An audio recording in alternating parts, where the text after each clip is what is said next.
Hey everyone, it's Angelica Cole, just coming to you with a quick update on the Alexis Sharkey case. It does indeed appear that her family and friends gathered in Pennsylvania for a private celebration of life. Many of her friends posted pictures of the service, and it appears that it was a really beautiful service. Some people have pointed out that in the obituary, Tom Sharkey is listed. However, they did list him at the very end. It's also rumored that Tom Sharkey did not attend the funeral. It's unclear, though, if that is true. Additionally, after the services, many of Lexi's friends took to Instagram and vowed to continue to fight for justice. Keeping in their vow to fight for Lexi, two of her friends, Tanya and Kendra, recently did a live YouTube with Critical K to answer some questions. And whether you love or hate Critical K, this was a very good interview. So I do suggest that you go over to her channel and watch the entire interview if you haven't already. I will link in the description below. But there are some major takeaways, and we're going to talk about those right now.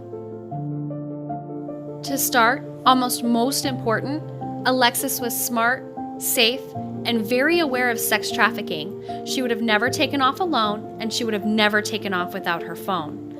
Alexis did not do drugs. She never did cocaine. The biggest thing they ever heard her do was that she had microdosed mushrooms. Alexis was not having an affair. She barely met the guy in question a week ago. Tom is now living in his car, not in their apartment.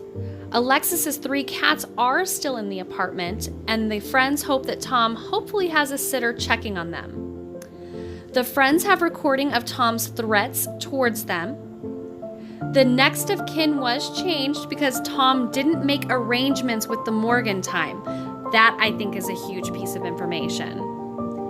The apartment cameras that face where Lexi's apartment is were down, of course. After Lexi went missing, Tom was trying to text the friends with slanderous messages, saying that Alexis was fighting demons and going through something, and even telling them that she was doing drugs.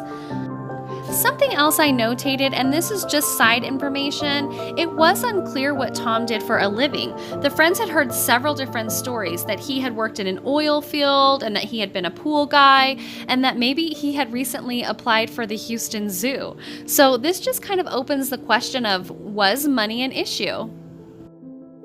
The other thing that's really important about this interview is that Tanya and Kendra lay out a really nice timeline of events, and they answer a lot of questions for what happened before and after Lexi went missing.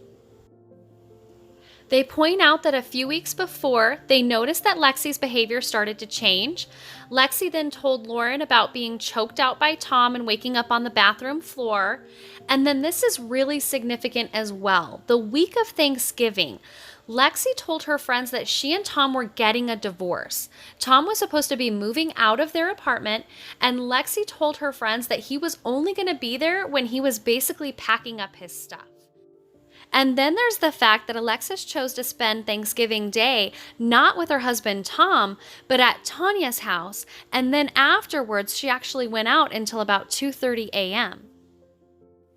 Additionally, it seems like Alexis's friends have it narrowed down pretty closely between 6:35 p.m. and 9:30 p.m. for the possible time of death. They do believe that she texted into their group text with an emoji at about 6:34 p.m.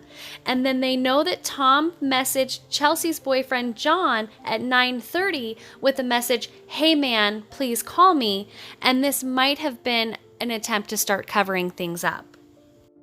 I also appreciated the clarification for why Tanya felt like she needed to go to Alexis's apartment first thing in the morning. I felt like those girls did a good job of filling in the gaps for why they did what they did when Alexis went missing. I feel like they did all the right things. Their interview felt honest. It felt like they were concerned. They felt genuine. So maybe I'm missing the mark on this, but these girls definitely feel like they're doing everything that they can to fight for justice for their friend. So please comment below. Tell me what you think. Thanks for watching.